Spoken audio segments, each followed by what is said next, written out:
Hi, this is Chaplain Jeannie, the Grizzly Granny, and Gary. Nice to see you. Here to help us out again today. Today we would like to show you warrior women out there how to do an escape from a simple wrist grab. It's called the gate technique. One-handed grab. I'm going to, as fast as I can, and suddenly I'm going to step in and I'm going to twist and bring this bone on my wrist on the thumb side. Remember, your thumb side out of his thumb side. That's going to be the weakest part of his grip, and it's called the gate. So let's come up closer to the camera and just show you right here. I'm going to be twisting rapidly and come out through that area. Okay? So we'll show you the whole move here as we back up and get into better range. Okay, this is something that might happen to you out in public, anywhere. You know, you could be shopping, you could be being attacked, it could be a nuisance grab, a drunk, it could be an elderly person that maybe you're caring for or is in memory care. It could be a family member who's on medication and flips out for a minute, doesn't know who you are, or grabs you. So you're going to handle it a little bit differently. So if this is just a bad guy or a nuisance drunk or somebody that's trying to grab my purse or something like this, and he grabs my arm and he says, hey, one of the first things we're always going to do, remember, we're going to get stable so that we can't be pulled over or pushed backwards. And we're going to yell, and we're going to yell hard from our gut. If this is a bad guy or a drunk or something, I'm going to be saying, let go of me, get off me, get away, back off, let me go. And you have to yell and yell loud from your gut when you're doing this. Now, if this is a patient in your care or a family member that grabs you and won't let go, you know, of course, with a family member, you would try a little gently. But if they're having a hard grip on you, you're going to look them in the eye, you're going to lower your voice, and you're going to calmly but firmly, with the proper facial expression, say, Grandpa, let go of my wrist now. And you can keep saying that. Now, while you're saying that, it is a little distracting. While you're talking or while you're yelling to a bad guy, get off me, let go, let go. You're going to take that step back to get stable, and your initial instinct is to pull away, right? So you'll do that initially. But when you start your yelling and you get your focus back and you get your wits about you, you're going to want to step into that movement as a surprise, and at the same time, forcefully and very, very rapidly, element of surprise, you're going to twist that wrist towards the gate, and you're going to rotate your body, and you're going to step away to escape. So it's going to look something like this.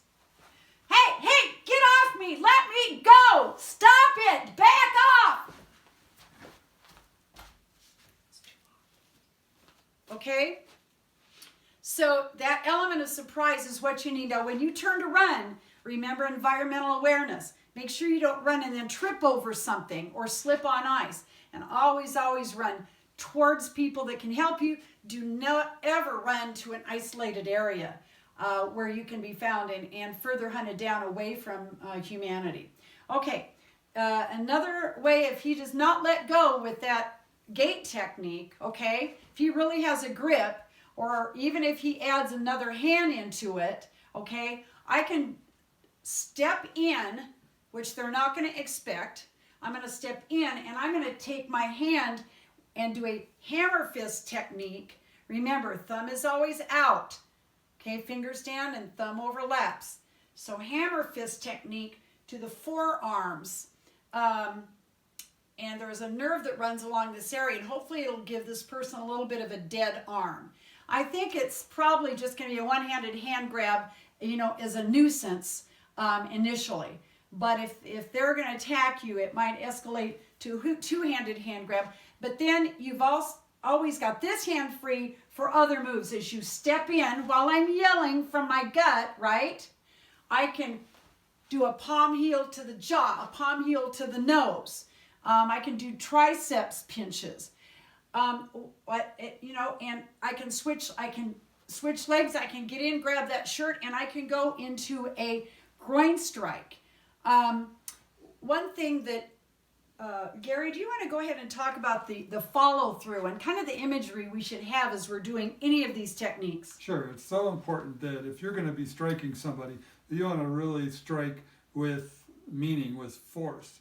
And to do that, you have to think about striking through the object. So if you're striking through the arm, like Jeannie was saying, you're not really just striking the top of the arm trying to get their attention.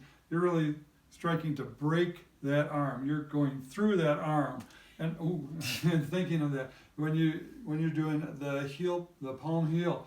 It's like you're not just striking to hit their jaw. You're striking to go through their head.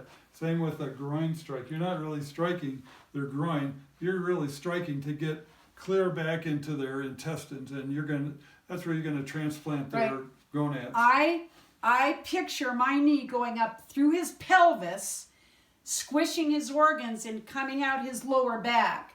That sounds gross, but that has to be your mindset. You'll have a much more effective, you'll have a much more powerful impact. Whatever you're hitting or striking or gouging, if you picture going much, much deeper than you're physically going to go. So always keep that in mind. Okay, now a double-handed wrist grab. This would be very common. Again, it takes me by surprise. I'm like, oh, first thing I'm going to do is get my balance so he can't pull me away or push me back. Keep in mind also, during any of these movements, you are probably going to be getting punched, kicked, thrown against walls. It's not going to be pretty. It's going to be chaotic. It's not going to be a nice choreographed move. None of these are going to be choreographed in slow motion. They're going to be sudden. They're going to be out of the blue. They're going to take your breath away. That's why you need to go into that instinctually, start yelling and get your balance, because that yelling is going to get oxygen to your muscles, to your brain. Now you can start to think and start to focus a little bit. When you get out of the situation, then you can fall apart and shake and cry. But during this fight or freeze from our adrenaline, the breathing from your yelling is going to help you to focus, do what you have to do, and then to get away. You never, never, never want to freeze. Never go into freeze. That's why learning some of these techniques will give you some strategies. Otherwise, you may freeze because you just don't know what to do. That's the worst thing that can happen. Anyway, back to the double-handed wrist grab. Okay, so I'm going to step back, get my balance. I'm going to yell, get off me, get off me, get off me. And then I'm going to suddenly step forward into this person, twist my wrist, come out that gate, and rotate my body to run. Now we'll do that a little up to speed. Get off me, get off me, get off me. Now, did you see what he did there? What if I didn't slip away from him?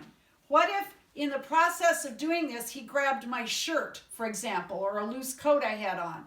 So get off, get off, get off. And I'm able to start to get away, but he grabs me. I can turn around, bam! I can come in with a palm heel. I can grab and start the groin strikes.